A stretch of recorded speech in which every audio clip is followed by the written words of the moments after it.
There is a scene in this movie where Glen Powell, I kid you not, says, "Whoa, don't mess with Jaren." And I've never felt more seen. Hitman is the newest film directed by Richard Linklater, and this time he teams up yet again with Glen Powell. If you do not know, a few years back, Linklater made a movie called Everybody Wants Some, which Glen Powell was in as well. Ever since this movie was making its rounds at film festivals, it's got nothing but hype behind it, and the hype just seems to continue to build. Oftentimes, when you think about movies like this, after a little bit of time passes, it starts to maybe fizzle out a little bit or lose some of its trajectory, but this just seems to be picking up steam. I was lucky enough to check this movie out in the theater because it is having a limited theatrical run before it hits Netflix on June 7th, and I'm very thankful I got to see this movie in that setting because this movie definitely works well with a crowd. My audience was filled with older age individuals, younger people like me, just a very eclectic mix, and all of them were loving it, including myself. This movie is a blast from beginning to end. Is it my favorite movie of the year? Well, possibly. I don't know. I'd have to see it again, but I will say my reaction coming out of this movie for the first time was very pleasantly surprised by this thing and just how it works on so many different levels. The basic premise is that this college professor on the side works for his local police force, and when he's thrusted into becoming a fake hitman to capture people, things start to go awry very fast. But in the capacity of this story, with what is required for the character changing his identity and having different personalities throughout,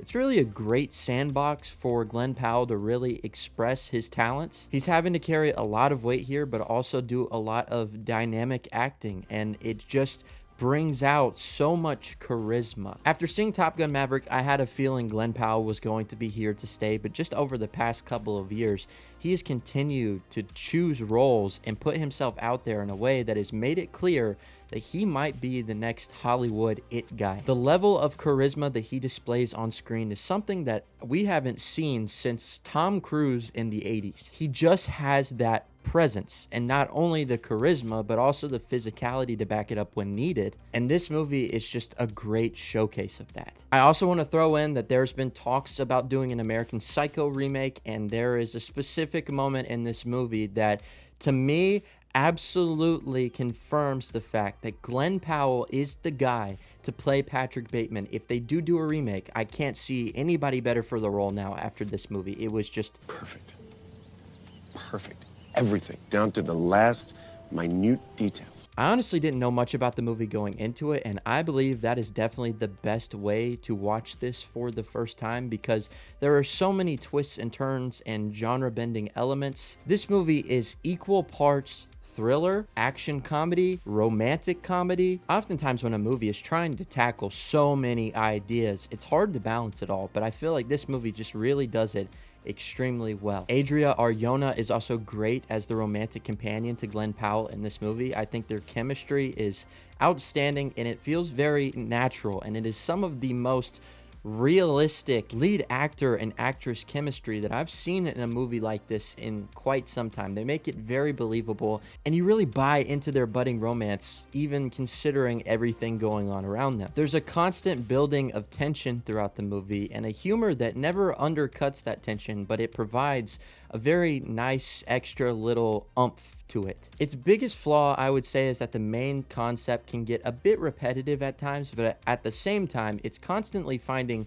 new ways to reinvent itself, to keep you engaged and to make you feel like there's something else coming, but it's rarely what you would expect. It's playing in a very conventional genre field, but it's continuously doing things to redirect its story to flip everything on its head. But even with as wacky as this movie can be, it's still not afraid to say something, and I think, as I mentioned with Linklater, being able to tap into humanity as well as he does, that's no different with this movie. It's got themes about whether or not people can change and the evolution of people over time, and asking the question of, do people get second chances? Is there a way to rewrite your story to make it better, or are you constantly going to be stuck in this ever-revolving cycle? I definitely think it's unfortunate that this movie's not going to get a wide theatrical release, because I do believe it would play very well if it was across theaters worldwide. This is one of those movies that I could see being the hit summer movie of the year, and one that would definitely benefit from word of mouth because, as I said, the audience I viewed the movie with was absolutely lapping it up. Everything about it they seemed to love. But that said, this going on Netflix, I think it's definitely going to grow some pretty long legs fairly quickly. This is definitely going to be a movie you'll want to watch again and again. I know for me speaking, I cannot wait to see this movie again. I'm not going to say it's my favorite Richard Linklater movie because he is one of the greatest American filmmakers of our generation, but it is definitely up there in the top tier for him. It's got all of the classic staples that you would expect with his movies, but it also feels a bit more lighthearted and whimsical, and it feels just a bit more like he's taking some risks that he wouldn't typically do, and for the most part, it really paid off. There wasn't a moment where I was checking my phone to see how much time was left. I was just really enjoying it, and I didn't want it to end, and to me, that is the staple of a great movie. So I don't want to jump the gun and get too hyperbolic and say that this is my favorite movie of the year or the best movie of the year, but I can definitely see it climbing up the rankings higher and higher as the year passes. This is absolutely a movie I would recommend, and with all that being said, I'm gonna have to give Hitman a 9 out of 10. I like it a lot. So guys, as always, make sure to comment down below. Let me know your thoughts and opinions on this movie once you've checked it out. And also tell me, what is your favorite Richard Linklater movie to date? Heck, also tell me, what is your favorite Glen Powell performance to date? I have a feeling after you see this movie, this might be the one. But thank you guys so much for watching this video. As always, make sure to leave a like on the video and subscribe if you haven't already. And until next time, I'll see y'all later. Peace out.